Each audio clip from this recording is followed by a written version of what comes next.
Karena kan selama ini orang khawatirnya takutnya nih, aduh kalau dioperasi nanti saya ada resiko jadi buta, enggak gitu ya. Nah, jadi nggak perlu khawatir karena juling ini kita mengoperasi adalah ototnya. Jadi tidak ada hubungan dengan saraf matanya.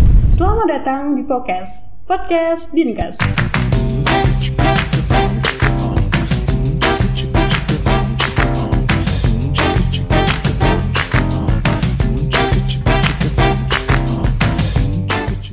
Assalamualaikum warahmatullahi wabarakatuh. Salam sehat, salam sejahtera untuk kita semuanya. Halo sedulur sehat, semoga hari ini masih dalam keadaan sehat dan sudah ketemu dengan saya lagi, artinya sudah ada dalam acara podcast Dinkes. Untuk edisi podcast kali ini kita akan bahas tentang kesehatan mata. Lebih spesifik lagi kita akan bahas tentang juling ya. Untuk tahu juling tuh apa, ini beda sama julid jalurnya. Juling bukan julid gitu ya.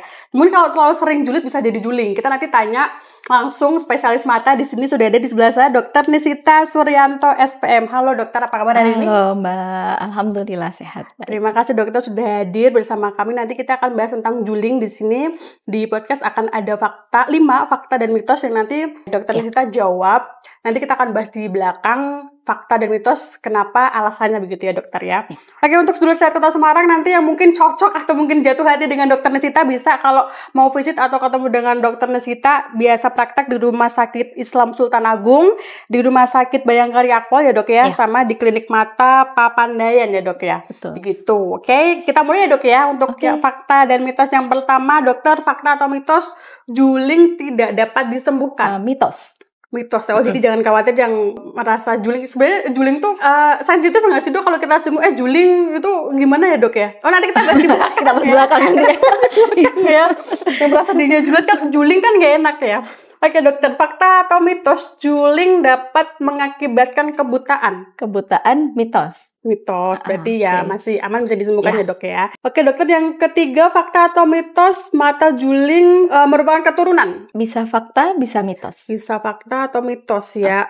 Dua-duanya bisa. Nanti kita tanya kenapa ada dua kemungkinan ya dok ya. Dokter, yang keempat fakta atau mitos bayi yang sering melihat ke atas bisa juling? Oh mitos itu. Oh itu mitos. Oke baik. Nanti kita akan bahas di belakang. Yang terakhir dokter, fakta atau mitos operasi juling dapat ditanggung BPJS? Nah ini pasti bikin happy sedulur sehat Kota Semarang. Itu fakta. Itu fakta. Baik, berarti aman, masih bisa ditanggung sama BPJS. Tapi jangan kemudian seneng ya dok ya walaupun bisa ditanggung sama BPJS ya dok ya. Oke dokter, kita bahas satu-satu. Mulai yang pertama, tadi juling tidak dapat disembuhkan ternyata mitos. Dokter mungkin betul. Kita perlu penjelasan lebih sederhana atau lebih cara medisnya juling itu sebenarnya kondisi mata yang seperti apa sih dokter? Oke, ini jadi juling itu adalah suatu kondisi di mana posisi bola mata tidak sejajar. Artinya misalkan mata yang kiri melihat fokus lurus tapi yang kanan dia melenceng keluar atau ke dalam. Atau bisa juga posisi bola mata ini satu lebih tinggi atau lebih rendah dibanding yang lainnya. Atau yang lainnya juga bisa di mana gerakan bola mata ini nggak sinkron Mbak. Jadi mata yang satu mungkin dia terhambat gerakannya ke arah tertentu. Itu yang sebetulnya juling. Jadi kita tidak tahu arah, mohon maaf ya, saat kita punya teman yang juling, kita tidak tahu sebenarnya beliau itu sedang memandang arah mana, itu kita susah membedakan ya dok ya kalau juling. Iya, biasanya kalau dia julingnya besar terutama ya itu kelihatan. Jadi kayaknya kok mata satunya ngelihat kita tapi satunya kok kayak ngelihat kemana gitu, nggak fokus, itu kelihatan. Tapi kalau dari perspektif yang juling itu sendiri, karena mungkin bola matanya bisa ke kanan satu ke kiri satu dok, yang dilihat yang mana sebenarnya, fokusnya kemana dok? Sebenarnya sih kalau ke kanan satu ke kiri satu tuh saya sejauh ini belum lihat sih. Jadi biasanya yang satu tetap ada satu yang lurus gitu. Jadi tengah gitu berarti. Tapi ada juga kondisi tertentu ya, misalkan ada orang dengan minus yang tinggi itu dia biasanya bisa dua-duanya ke tengah, itu bisa. Tapi kalau secara sebagian besar pasti salah satu mata itu masih fokus ke satu arah. Jadi satunya lurus, terus satunya tadi mungkin dia lari ke luar atau lari ke dalam. Lari ke dalam itu berarti masuk posisi ke arah dekat hidung. Oh, berarti ke tengah sini ya? Oh, kalau dari perspektif si juling yang merasakannya. Iya, merasakannya itu. Ya, nah. Fokusnya berarti gimana dok? Maksudnya berarti gini, kalau kita punya teman yang mungkin juling, kita tahu, ini arah bola matanya menghadap kemana, jadi kita ngerti gitu dong. Ya, jadi gini, kalau misalkan kondisi juling itu ya, itu kan ada dua ya Mbak ya. Jadi ada yang dia memang sudah dari kecil, ada bawaan, ada juga yang dia dapatan. Biasanya kalau yang dapatan ini, dia pasiennya keluhannya atau orangnya merasanya ngelihatnya double. Karena kan kalau kita melihat ini sebenarnya kan nanti diproses di otak ya. Jadi hasil dari mata kanan dengan hasil dari mata kiri itu diproses digabungkan di otak. Kalau kita matanya fokus, artinya tidak juling, itu jadi satu nih gambarnya. Tapi kalau misalkan juling, otomatis yang satu lihatnya, misal satu lihat anak saya yang ini, satunya lihat ini, misalkan ya, botol. Jadi ini di otak akhirnya jadi nggak bisa disatukan kan gambarnya, bayangannya akhirnya jadi dia alurnya double lihatnya. Itu pada yang dapatan. Tapi kalau ada juga yang dia sudah dari kecil, jadi sehingga mata ini istilahnya beradaptasi, mata dan otak beradaptasi, sehingga mata yang juling seringnya dimatikan atau di shutdown. Artinya pada saat dia kondisi juling, dia hanya lihat pakai satu mata. Berarti yang satunya lebih ke ngebulur atau biasanya ya sudah blur atau dia nggak difungsikan istilahnya. yang ditangkap sama otak, Yang ditangkap sama otak ya normal. Iya. Berarti ini bisa jadi kayak tanda atau ciri kalau misalkan ternyata kita bukan juling bawaan tapi kita juling dapatan ya dok ya. Itu apa yang harus kita kayaknya dan salah penglihatan saya mungkin juling itu screening dirinya kita harus ngapain dulu dok? Biasanya kerasa sih ya. Rata-rata kalau yang dapatan itu dia merasa kok melihat jadi double gitu. Keluhannya paling sering double. Atau kadang capek matanya kayak kemeng gitu, kayak nggak enak fokus lihatnya. Dok, kalau tadi disebutkan mungkin double penglihatan pada kalau minus ataupun minus ya, kalau plus nggak mungkin ya. Kalau minus itu kan jadi juga double dok penglihatannya, kadang ada minus dokter. Tapi kalau minus kan juga kadang-kadang jadi double penglihatan. Itu membedakannya gimana dok?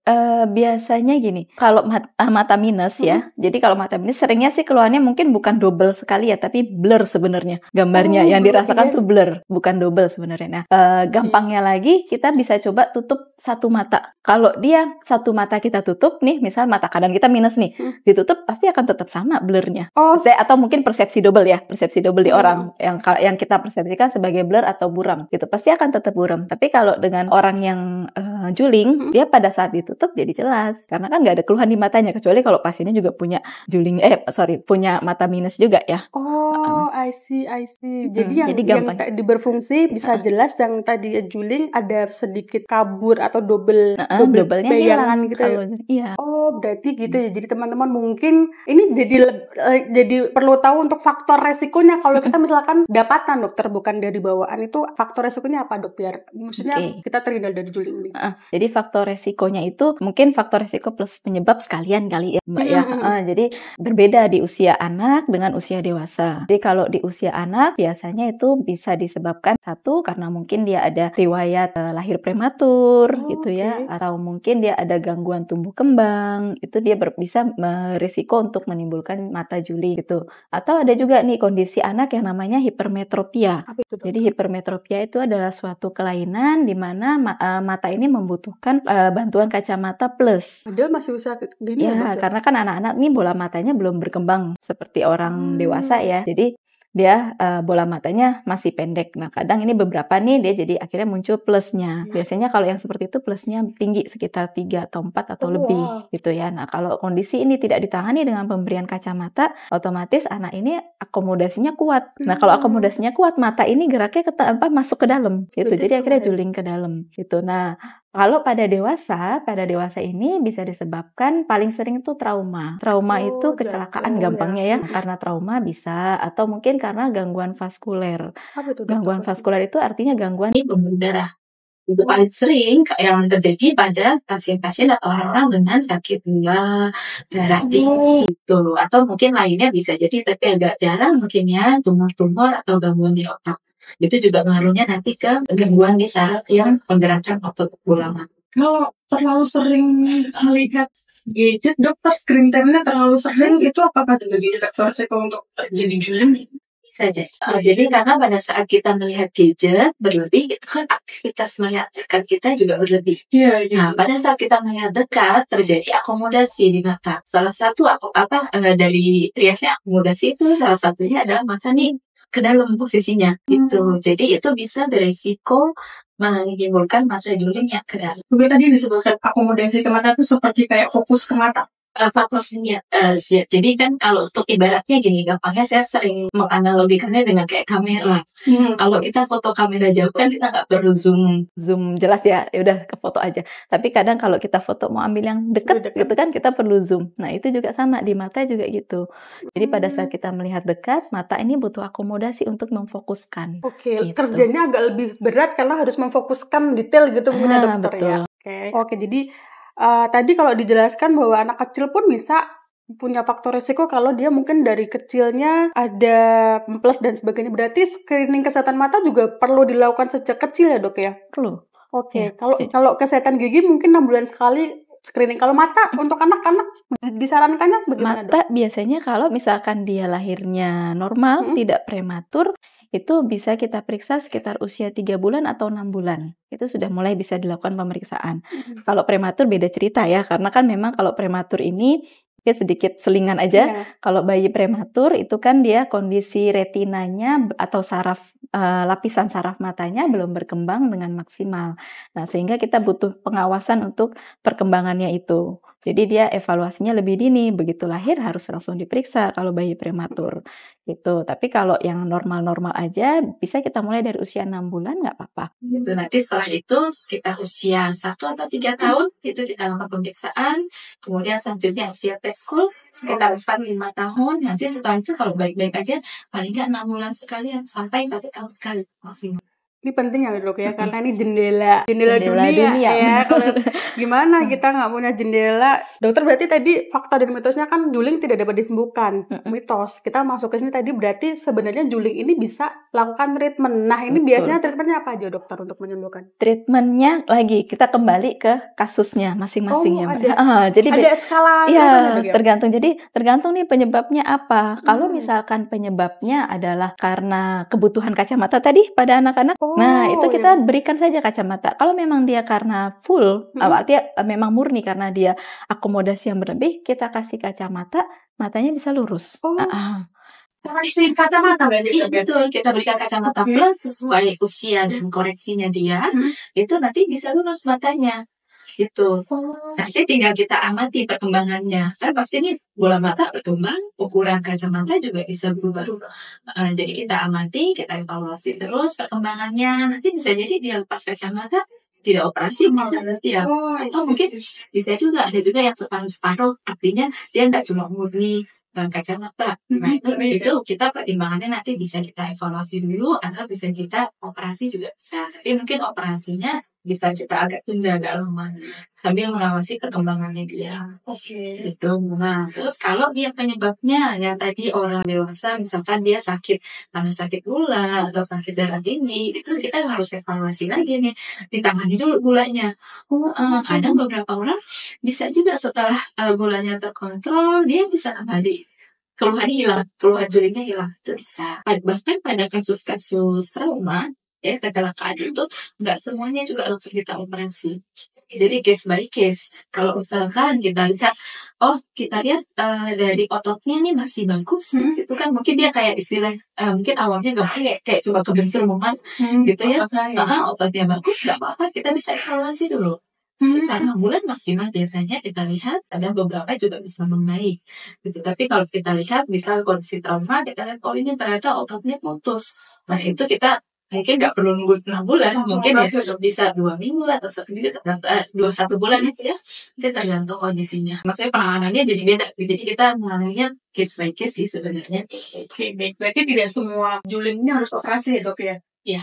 Itu ya mungkin memang sudah tahu bahwa saya juling tapi takut operasi mata, jangan takut loh. Jadi treatmentnya tidak langsung operasi, jadi harus dievaluasi dulu sama dokter mata. Lebih baik ketahuan sejak dini, kita tahu treatmentnya nggak terlalu kompleks ketika ketahuan sejak awal ya dok ya. Tadi melalui screening dan sering rajin cek mata ke dokter mata ya dok ya. Oke, terus dokter kita ke fakta mitos yang kedua tadi, juling dapat mengakibatkan kebutaan. Tadi dijawabnya mitos, berarti sebenarnya tidak mengakibatkan kita buta ya dok ya juling ini ya dok. Iya, nah ini sebenarnya Sebagian besar itu juling tuh tidak menimbulkan kebutaan, tapi bisa berisiko. Jadi agak-agak punya resiko ya? tengah-tengah nih, separuh mitos, separuh fakta mungkin. Jadi kok bisa juling bikin jadi buta gitu ya? Nah ini biasanya yang berisiko nih pada usia anak-anak, Mbak. Jadi kalau usia anak-anak, ini kan mata nih dia perkembangannya belum seperti orang dewasa kondisi saraf matanya.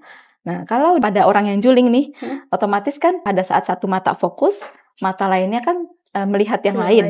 Sehingga dia kan nggak jelas nih stimulus atau rangsang yang didapat oleh matanya yang juling ini kan tidak sebaik yang fokus gitu. Nah, ini mengganggu perkembangan dari saraf mata itu. Akhirnya nanti ke depannya bisa menimbulkan namanya ambliop atau mata malas. Kalau tidak ditangani. Mata malas, pernah baca gitu. mata malas itu jadi dia nangkepnya juga jadi nggak bisa kayak mata normal ya dok ya? Betul. Mata malas dan mata capek. Nah, kita tanya di akhir, mata malas dan mata capek ya. Mata malas ya, beda dengan orang malas ya. Dokter, kalau minus tinggi itu bisa punya faktor resiko untuk juling nggak sih dok? Bisa, ya. Jadi minus tinggi. Nah, minus tinggi ini orang yang minusnya mungkin di atas 6 ya, atau di atas 9 gitu, pokoknya yang tinggi minusnya, itu dia bola mata cenderung lebih lonjong, Mbak. Nah, karena cenderung lebih lonjong, sehingga dia bisa terjadi perubahan posisi si bola mata itu. Akhirnya terjadi perubahan posisi dari otot-otot di bola mata. Gitu. Nah, itu yang bikin kondisi mata juling. Gitu. Jadi orang dengan minus itu kalau yang high myop atau minus tinggi dia julingnya ke dalam.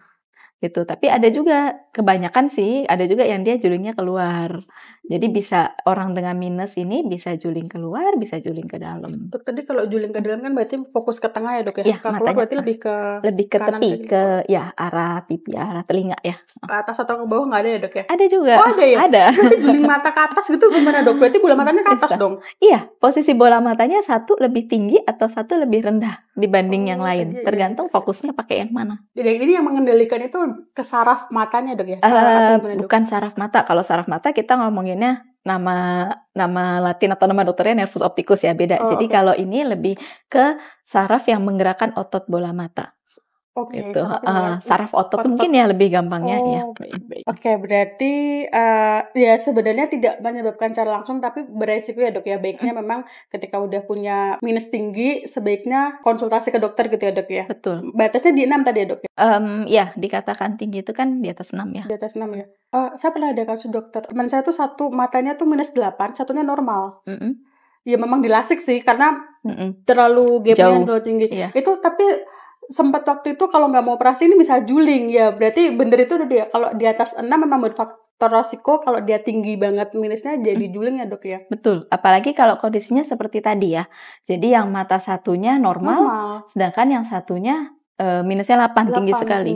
Nah, kalau tinggi sekali, kalau kita kasih kacamata jelas nggak mungkin. Ya, jadi mata kita ini biasanya bisa toleransi perbedaan antara keduanya antara 1 sampai 2. Jadi misal yang satunya minus 1, yang satunya maksimal minus 3 lah. Kalau lebih dari itu biasanya pusing, nggak nyaman. Gitu. Nah, kalau itu tidak ditangani juga dengan modalitas lainnya, seperti misalkan lensa kontak atau dengan tindakan lasik gitu ya, otomatis mata yang minusnya tinggi ini, minus 8, dia kan penglihatannya buram. Lagi-lagi kalau penglihatan buram ini sama otak diabaikan.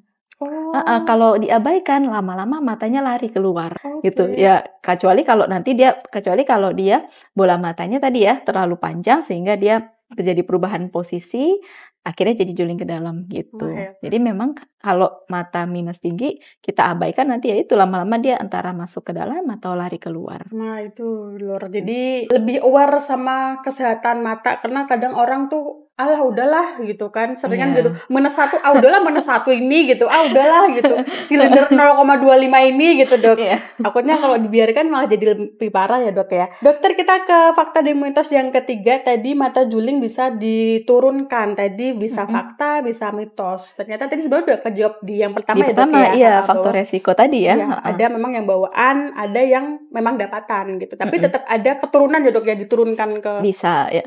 Jadi faktor resiko biasanya kita juga tanya nih kalau ketemu anak-anak atau orang dewasa sekalipun, kita tanya keluarganya ada yang juling nggak gitu. Oke, berarti kita langsung ke fakta dan mitos selanjutnya dokter. Tadi bayi yang sering melihat ke atas juga bisa juling. Tadi Iya. dijawabnya mitos ya. Mitos. Ini dokter, karena memang bagaimana kita bisa pencegahan tadi terhadap bayi biar tidak juling. Karena tadi kalau takutnya orang mungkin zaman dulu kan kalau anak kecil taruh di bawah dikasih main atas, anaknya lihat atas terus. Jadi kayak mungkin mata kebiasaan ke atas. Nah itu sebaiknya kalau anak-anak gimana sih dok cara menjaga kesehatan mata? Anak-anak cara menjaga kesehatan mata ya.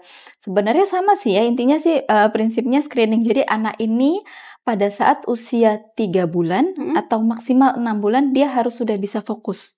Oke. Cara tahunya fokus iya. bagaimana dokter? Kita kasih mainan, gampang aja. Jadi kan kita biasanya pasti interaksi ya. Ibu juga pasti pada saat menyusui interaksi dengan anaknya itu kelihatan gitu. Jadi pada saat kita lahir sebenarnya bayi ini penglihatannya masih burem banget gitu. Jadi dia belum berkembang ya, penglihatannya dia masih burem. Dia cuma bisa lihat ya ibaratnya kalau kita bilangnya cuma bisa lihat orang dada-dada aja deh dari 1 meter kan. Kalau cuma dada-dada 1 meter berarti kan buram sekali ya. Nah nanti kan lama-lama dia berkembang. Dan pada saat lahir itu juga biasanya koordinasi otot-otot bola matanya ini belum maksimal, belum optimal. Optimalnya tadi di usia 3 bulan sampai 6 bulan itu sudah harusnya dia bisa fokus. Jadi kalau Bapak Ibu menemukan anaknya kok usia 4 bulan, 5 bulan kok dia masih belum fokus, kayaknya kalau saya panggil gitu misalnya nggak ngelihat langsung eye to eye gitu ya, nggak ada kontaknya, nah itu harus segera diperiksa. Gitu. Itu screening awal ya dok ya. Betul. Seharusnya kalau balita ketika dikasih stimulan taruh apa dia harus langsung fokus ke situ ya dok ya matanya ya dok ya. Betul, Kalau iya. tidak itu bisa dicek. Ya, ya, cuma dok, mungkin ini tambahan kadang kita ngasih mainannya bunyi ya. Kenapa dok? Bukan, nggak apa-apa sebenarnya, tapi itu jadi rancu antara apakah dia mendengar atau melihat gitu. Iya kan, jadi misalnya kita kadang ngasih kecerek gitu ya, kecerek sebelah sini anaknya nengok gitu, tapi kok kayak nggak fokus sih sebenarnya ngeliat apa enggak. Jadi dicoba kasih mainan yang nggak ada bunyinya, tapi mainan yang warna-warnanya kontras ya, kayak misalkan hitam, merah gitu kan, kontras. Jadi jangan warna-warna yang kayak pastel atau apa gitu. Jadi kasih warna yang kontras aja, kita lihat responnya gimana. Di saat dibahas tentang warna kontras ini, buta warna itu bawaan atau ini sebenarnya atau konteks ya, tapi jadi penasaran nih Lur. Kayak buta warna itu bawaan atau bisa dapatan kayak juling nih dok? Sama, bisa bawaan, bisa dapatan. Oke. Yang menyebabkan dia salah menganalisa warna apa dok? Ya Saraf jadi juga kata apa? ya dari saraf matanya gitu. Tapi kalau bawaan biasanya dia pernah ada infeksi atau gangguan di saraf mata gitu. Jadi bisa bawaan, bisa dapatan. Sama ya. Tadi tapi kita sedang tidak bahas buta warna Lur. Jadi tadi cuman intermezzo aja. Dokter, kita udah ke fakta dan mitos yang terakhir tadi, operasi juling dapat ditanggung BPJS.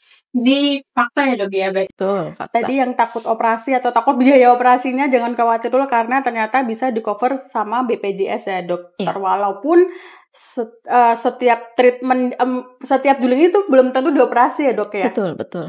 Walaupun treatmentnya pemantauan saja ini bisa tetap di cover sama BPJS dokter? Kalau untuk itu kan terkait dengan kacamata. Nah sayangnya kalau kacamata biasa sepengetahuan saya biasanya di covernya 2 tahun sekali. 2 tahun sekali ya. Kalau untuk ya kacamata ya. Nah, kalau untuk yang kacamata Prisma itu sayang sekali belum di cover. Prisma itu yang khusus untuk julid ya dok? Iya untuk juling Mbak, bukan julid.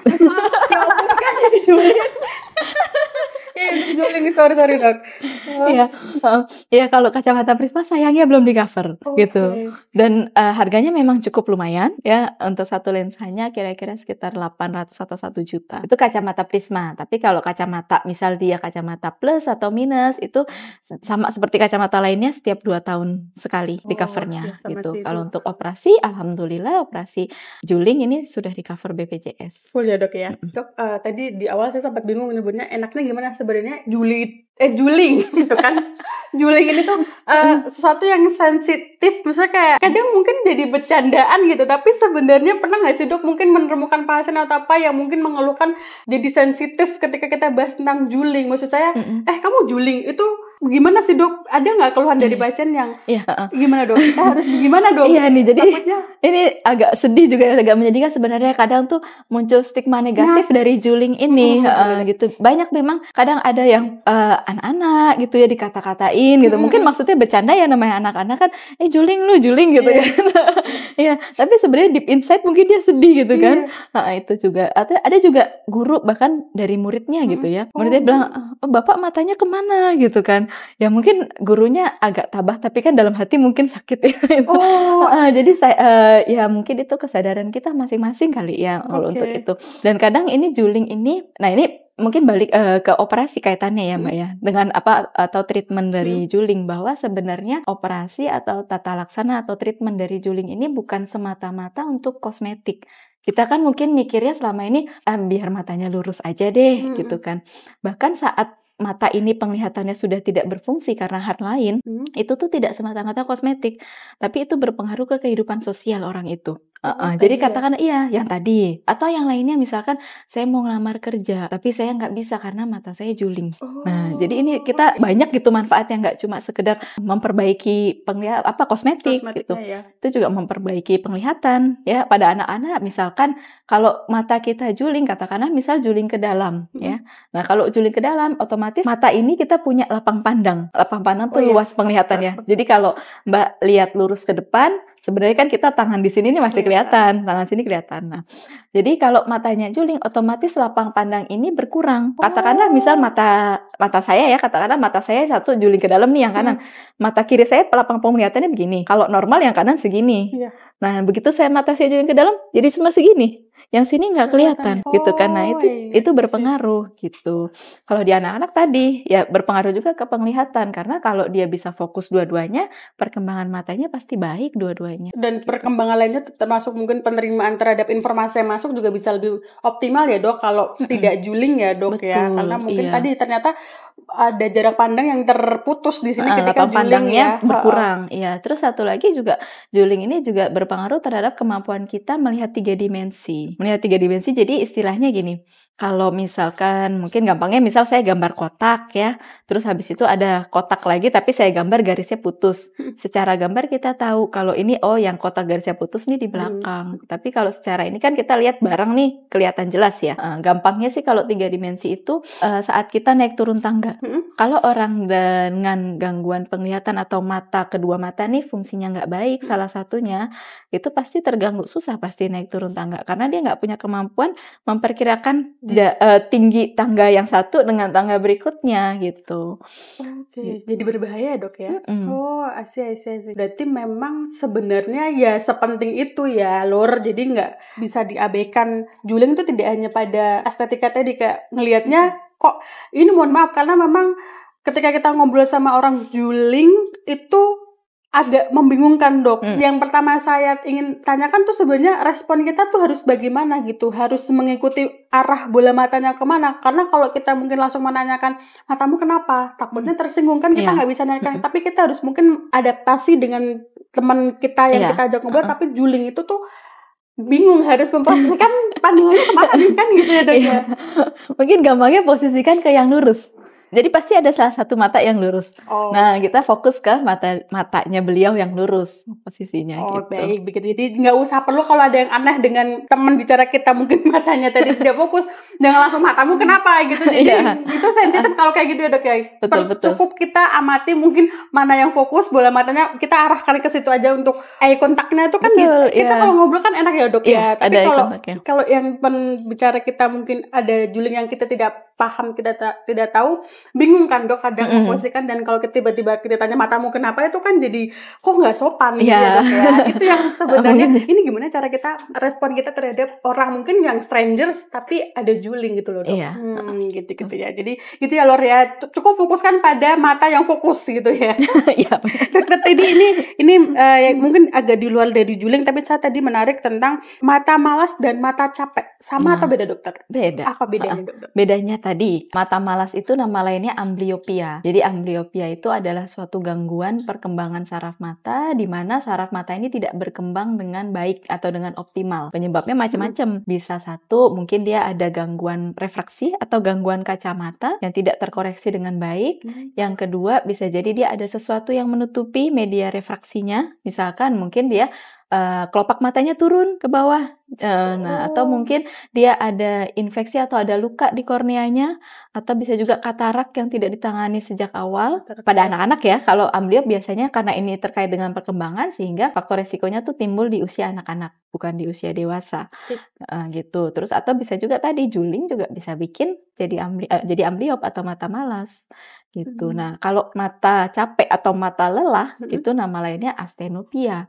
Biasanya karena overuse gampangnya. Jadi mungkin overuse terutama untuk melihat dekat ya. Jadi misalkan kita kebanyakan di depan komputer atau di depan HP, pegang HP, biasanya seperti itu. Oh, kalau tadi mata malas tuh mungkin treatmentnya harus secara medis ya dok ya? Betul. Kalau mata capek untuk stretching mata, karena kalau kita capek kita butuh stretching. Kalau mata untuk stretching mata ada caranya nggak dok? Nah, jadi kalau ini biasanya kita pakai rule of 20 untuk mencegah ya, biar nggak matanya cepet capek. Kita pakai rule of 20 atau aturan 20. Mungkin udah pernah denger ya? Udah pernah denger. Dulu zaman Covid nih, gencar ya. Tapi nggak apa dok kalau dipromosikan lagi. Jadi setiap 20 menit kita melihat dekat. Ya melihat dekat tuh mulai baca buku, HP, laptop, komputer ya. Semua aktivitas yang melihat dekat setiap 20 menit kita istirahat 20 detik. Istirahatnya gimana? Dengan melihat sejauh 20 feet atau sekitar 6 meter gitu. Menyapu pandangan aja gitu ya. Jadi kadang nih orang atau kita nih kadang suka salahnya habis capek di depan laptop gitu ya ngetik lama terus istirahatnya buka HP. Istirahatnya buka HP lihat scroll kan. Nah, itu sebenarnya nggak istirahat matanya, yang istirahat otaknya mungkin. Tapi matanya tetap kerja sehingga akhirnya tetap capek gitu. Terus lain-lain sih mungkin kayak mengatur jarak baca ya. Biasanya kalau untuk baca itu kita pakai jarak paling nggak 30 cm. Kemudian kalau untuk laptop atau komputer jaraknya satu lengan orang dewasa dengan layar gitu-gitu sih. Berarti tadi kalau udah terlalu sering screen time berlebihan capeknya tuh berasa mungkin lebih ke pegel ya dok ya? Iya, biasanya kemeng. Terus kadang kalau pada kondisi yang berat tuh baru lihat sinar HP aja udah rasanya mata kayak udah sepet gitu ya. Iya, itu biasanya mata lelah. Mata lelah ya. Mata Insomnia juga karena nggak tidur bisa lelah ya dok ya. Itu dok, ini menuju terakhir lagi dok, penasaran. Kalau mata lelah kita bisa nggak sih, kan kalau orang zaman dulu tuh ada namanya direndam, itu bisa membantu nggak atau malah berbahaya dok? Sebenarnya sih nggak berhubungan ya kalau untuk direndam itu. Kalau direndam pun juga kita harus pilih-pilih nih cairannya apa. Jangan sembarang rendam karena yang sering tuh air suruh ya biasanya. Iya, dulu zaman dulu kalau capek pasti direndam pakai air suruh. Nah, yang kita permasalahkan maksudnya bukan ya mungkin yang kurang srek kali ya istilahnya. Nah, air suruh ini kan kita nggak tahu apakah dia bersih atau nggak, steril atau enggak gitu kan. Nanti malah resiko jadi infeksi matanya. Kan sayang kalau niat kita mau bikin relax malah jadi infeksi. Jadi biasanya kalau misalkan mata lelah ya kita istirahat aja. Dihindari faktor resikonya tadi, kita stop dulu, dikurangi aktivitas yang dekatnya. Terus bisa juga kita kasih tetes mata. Tetes matanya itu ya bisa. Jadi ada tetes mata yang untuk mengurangi mata lelah atau bisa juga kita juga bisa pakai tetes mata yang isinya air mata buatan, itu juga bisa. Ada untuk mengurangi itu, iya. Berarti nggak perlu pakai direndam-rendam luar, jadi kayak repot banget, lu tinggal pakai ada tetes mata, sekarang udah banyak tersedia. Oke dokter, tadi terima kasih informasinya tentang juling ini, bukan julid ya, sekali lagi ini juling, dan tadi ada beberapa tips tentang mata lelah dan mata capek. Ini terakhir dokter, benar-benar terakhir. Tolong kasih kami tips menjaga kesehatan mata dokter, biar mata ini tetap sehat dan fokus memandang masa depan. Ini berat kalau fokus memandang masa depan. Bukan cuma mata soalnya. Tapi kita bahas dari matanya aja ya. Yang tadi tetap, jadi yang pertama kita harus rutin pemeriksaan kesehatan mata, minimal 6 bulan sekali, maksimal 1 tahun sekali. Kemudian yang kedua, kalau memang ada kelainan harus kita koreksi, baik mulai kelainan kacamata, ataupun misal ada infeksi ringan atau yang lainnya. Terus yang Ketiga, lifestyle. Lifestyle itu yang tadi saya sampaikan, aturan 20, kemudian kita atur jaraknya, kemudian mungkin kalau kita bekerja di ruangan yang ber-AC itu juga beresiko untuk mata kering. Nah, itu juga kita harus jaga kondisi mata. Oke, berarti memang sebenarnya sederhana ya, Dok ya, kalau kita paham dan sadar untuk bagaimana kita memperlakukan mata kita sebaik mungkin, tidak terlalu sering screen time dan lihat hal-hal yang baik saja, Lur, itu cukup membantu ya. Jadi jangan lihat yang buruk-buruk, apalagi lihat buruknya orang ya. Baik, Dokter Nisita, terima kasih informasinya hari ini, sangat luar biasa dan informatif sekali. Tadi sudah diberikan tips cara menjaga mata yang sehat, Dokter. Adakah yang perlu disampaikan lagi kepada sedulur kita Semarang untuk closing statementnya? Oh, mungkin ini aja ya. Jadi kita kembali ke juling ya. Kita kembali ke topik utama kita, juling. Yang pertama, satu, kalau kita ada menemukan diri kita atau mungkin orang lain, orang terdekat kita kondisi matanya juling, jangan ragu-ragu untuk periksa gitu, karena ya kembali kalau kita bisa tahu lebih awal, insya Allah penanganannya lebih baik, hasilnya pun juga nanti insya Allah lebih baik gitu. Terus yang kedua mungkin jangan khawatir untuk misal ternyata memang terapinya adalah atau penanganannya harus operasi, jangan takut dulu. Karena kan selama ini orang khawatirnya, takutnya nih, aduh kalau dioperasi nanti saya ada resiko jadi buta, enggak gitu ya. Nah, jadi nggak perlu khawatir karena juling ini kita mengoperasi adalah ototnya. Jadi tidak ada hubungan dengan saraf matanya gitu. Ototnya yang kita operasi, ibaratnya mungkin gampangnya sedulur nih bayangin kayak kalau spuring balancing ban mobil atau nyetel ban lah ya. Kita nggak utak-atik mesin mobilnya sehingga seharusnya secara teori tidak mungkin mobilnya mati. Nah, ini juga sama. Kita hanya utak-atik ototnya. Kita nggak utak-atik saraf matanya gitu. Jadi jangan panik dulu, jangan khawatir. Pokoknya periksa dulu, nanti baru kita lakukan penanganan yang terbaik. Tuh, baik. Jadi tadi sudah dipesankan bahwa tidak perlu takut dan khawatir karena sudah pasti ditangani sama dokter yang berkompeten ya, Dok ya, untuk melakukan treatment gitu loh. Dan yang penting lagi adalah treatment untuk mata juling ini ditanggung BPJS. Jadi jangan takut, Lur ya. Begitu, Dokter. Terima kasih informasinya. Sama-sama, Mbak. Semoga Mas bisa ketemu dengan episode-episode podcast selanjutnya. Saya Ira Sulistiana dan Dokter Nisita undur diri. Sampai jumpa di podcast selanjutnya. Sampai.